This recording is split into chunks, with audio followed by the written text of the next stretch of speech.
معزز سامعین، میرے محترم بھائی بہن، دوست احباب، بچے بچیاں، تمام اہل ایمان میری طرف سے سلام ہو۔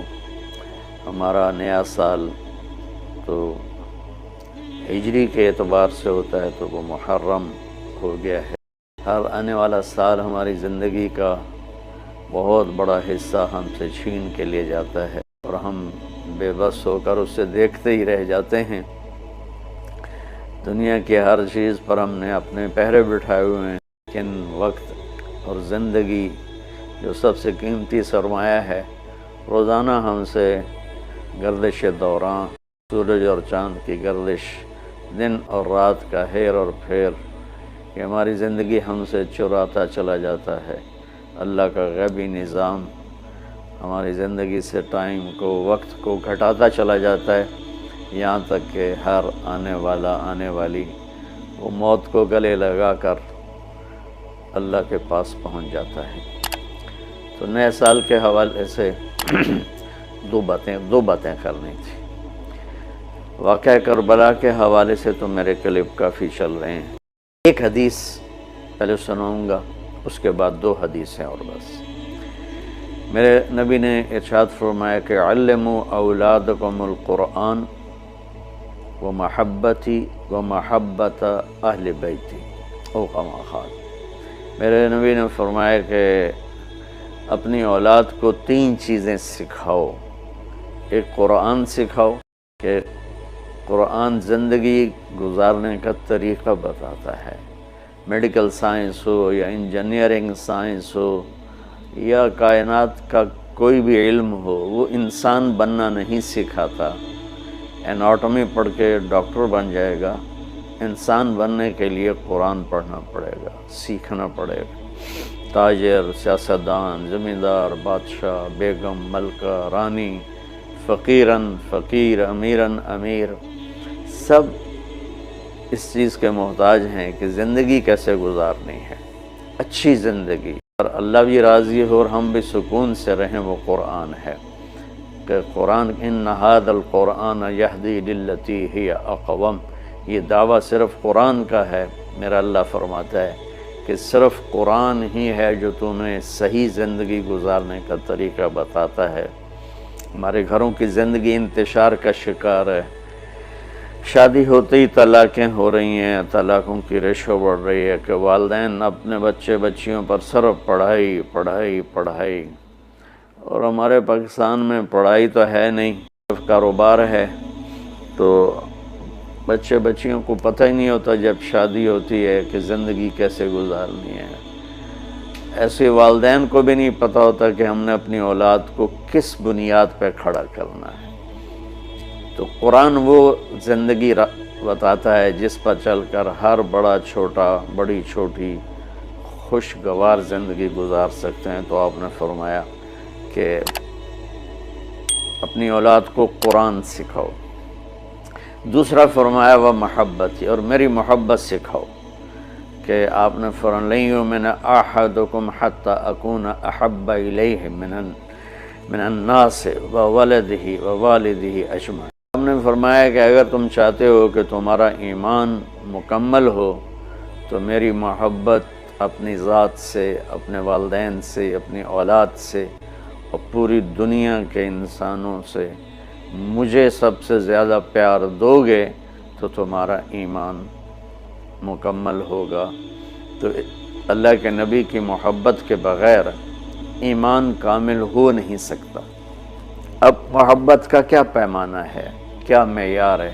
ایک ہم نے بنائے ہوئے ہیں، مختلف معیار بنائے ہوئے ہیں عشق رسول کے، محبت رسول کے، لیکن میں وہ معیار بتاؤں گا جو نہ میرا بتایا ہوا نہ کسی اور کا، وہ میرے نبی کا بتایا ہوا ہے کہ اللہ کے رسول سے پیار کرنے والے ہوتے کون ہیں۔ تو آپ وضو فرما رہے تھے، صحابہ آپ کے وضو کا پانی نیچے سے یوں بک بھر بھر کے کوئی پی رہا ہے، کوئی منہ تے لا رہا ہے، کوئی ہتھاں تے، کوئی سینے تے۔ تو آپ نے پوچھا ما یحملکم علی ھذا، بھئی یہ کیا کر رہے ہو، کیوں کر رہے ہو؟ کہ حبا للہ ولرسولہ۔ تو صحابہ نے عرض کی یا رسول اللہ آپ اور آپ کے رب کی محبت میں کر رہے ہیں۔ سبحان اللہ۔ ہم نے فرمایا کہ میں تمہیں بتاتا ہوں کہ مجھ سے محبت کرنے والا اور اللہ سے محبت کرنے والا کون ہے۔ ایڈا سستا سودا نہیں ہے کہ صرف میرے وضو دا پانی تسی پی لو تے تسی میرے عاشق بن جاؤ، کہ وہ میں تمہیں بتاتا ہوں کہ اللہ اس کے رسول سے محبت کا پیمانہ کیا ہے۔ وہ پیمانہ ہے کہ اگر تم اس پر پورے اتر گئے تو دو طرفہ کام ہو جائے گا، تم اللہ رسول سے پیار کرو گے، اللہ رسول تم سے پیار کریں گے۔ انہوں نے فرمایا فَلْيَصْدُقِ الْحَدِيثَ إِذَا حَدَّثَ، جو مجھ سے اور میرے رب سے پیار کرتا ہے اس کی پہلی نشانی یہ ہے کہ وہ ہمیشہ سچ بولتا ہے، کبھی جھوٹ نہیں بولتا۔ اس پیمانے پہ پاکستان کے 22 کروڑ انسانوں کو تولو تو چند ہزار ہی نکلیں گے، ورنہ میرے ملک پہ جھوٹ کی لعنت چھائی ہوئی ہے۔ فَلْيُؤَدِّ الْأَمَانَةَ إِذَا اؤْتُمِنَ، جو مجھ سے اور میرے اللہ سے پیار کرتا ہے وہ کبھی کسی کو دھوکہ نہیں دیتا، ہمیشہ دیانتداری سے کام کرتا ہے، دیانتداری سے ہر ڈیل کرتا ہے۔ اس پر تولیں تو پورے پاکستان کے بازار، تجارت، سیاست، ذمہ دارہ، لین دین دھوکہ ہی دھوکہ ہے، فراڈ ہی فراڈ ہے۔ اس میں بھی چند سو ہی نکلیں گے جن کو اللہ رسول کے محبت کی گارنٹی ملے گی۔ تیسرا فرمایا فَلْيُحْسِنْ جِوَارَ مَنْ جَاوَرَهُ، جو اللہ اس کے رسول سے پیار کرتا ہے وہ ہمیشہ پڑوسیوں کے ساتھ اچھا سلوک کرتا ہے، چاہے وہ مسلم ہوں نان مسلم ہوں، چاہے وہ اپنے ہوں غیر ہوں، اچھے لگتے ہوں برے لگتے ہوں، وہ ہمیں برا سمجھتے ہوں، لیکن اللہ اس کے رسول سے پیار کرنے والے کی تیسری نشانی یہ ہے کہ وہ اپنے پڑوسیوں کے ساتھ اچھا سلوک کرتا ہے۔ یک طرفہ وہ تا کر دے نہیں، اسی کیوں کریے، انہوں نے سانو کدی سلام نہیں کیتا، اسی کیوں سلام کریے، وہ سانو کدی پچھڑ نہیں آئے، اسی کیوں پچھڑ جائیے۔ یہ عشق رسول کے دعوے دار تو ہو سکتے ہیں، اللہ کی بارگاہ میں ان کی کوئی گارنٹی نہیں ہے، یہ خارج ہیں۔ اور یہ بھی ہمارا سارا معاشرہ میں دیکھتا ہوں تو انتقامی معاشرہ ہے۔ ہمارے علاقے کی مثال ہے جی، قدمہ دے قدم ہون دن، کیا مطلب کہ جو ہمیں پوچھنے آئے گا ہم بھی پوچھنے جائیں گے، جو ہمیں سلام کرے گا ہم بھی سلام کریں گے، جو نہیں کرے گا تو ایسا کیوں کریے۔ یہ میرے ملک کے اخلاق یہ ہیں، اور میرے نبی فرما رہے ہیں کہ مجھ سے محبت کی تیسری نشانی یہ ہے کہ وہ یک طرفہ ہو کر اپنے پڑوسیوں کے ساتھ اچھا سلوک کرتا ہے۔ تو اس حوالے سے نیا سال شروع ہو رہا ہے، ہم قرآن سیکھیں، اللہ کے نبی کی محبت سیکھیں۔ تیسری چیز فرمائی وَمَحَبَّتَ أَهْلِ بَيْتِ، اور اپنی اولاد کو میرے اہل بیت کی محبت سکھاؤ۔ سبحان اللہ، اس کے بغیر نہ ایمان مکمل ہے، نہ زندگی مکمل ہے، نہ راستہ طے ہوگا۔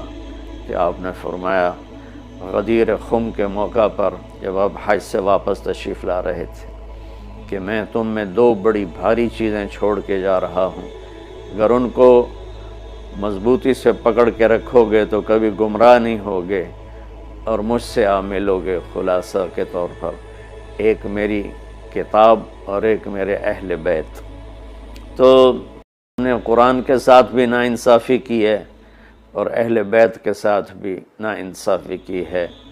درد سے کہہ رہا ہوں یہ بات، میں فرقہ واریت سے بالا تر ہو کر یہ بات کر رہا ہوں کہ ہمیں اگر ان کے گھرانے سے پیار نہیں ہے تو وہ کیا ایمان ہے اور کیسا ایمان ہے۔ تو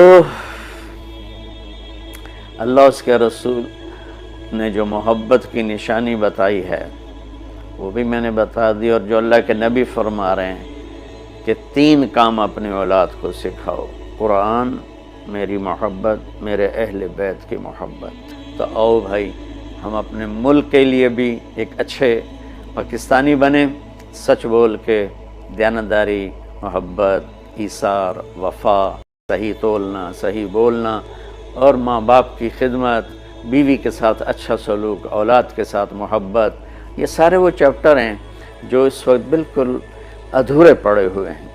اور صرف نماز پڑھ لینا اور حج عمرے پہ زور لگا دینا بہت اچھی بات ہے، میں کسی نیکی کی قدر نہیں گھٹانا چاہتا، لیکن اور بھی دکھ ہیں زمانے میں محبت کے سوا، راحتیں اور بھی ہیں وصل کی راحت کے سوا۔ اسلام تو ایک زندگی ہے، یہ تو چند مختصر عبادات پوری زندگی پر تو نہیں ہے نا۔ اس لیے میری فریاد سنو اللہ کے واسطے، علماء سے بھی کہتا ہوں، خطیبوں سے بھی کہتا ہوں، اپنا مسلک پیش نہ کرو، اسلام پیش کرو۔ اسلام ایسی خوبصورت زندگی ہے کہ اس کا خریدار آپ کو ہر انسان بنے گا۔ آپ سن لیں گے تو آپ کا احسان ہوگا، اب کر لیں گے تو آپ کی دنیا بھی بنے گی، آخرت بھی بنے گی، ورنہ فقیرانہ آئے صدا کر چلے، میاں خوش رہو ہم دعا کر چلے۔ وہ جو گیت تم نے سنا نہیں، میری عمر بھر کا ریاض تھا، میرے درد کی تھی وہ داستاں جسے تم ہنسی میں اڑا گئے۔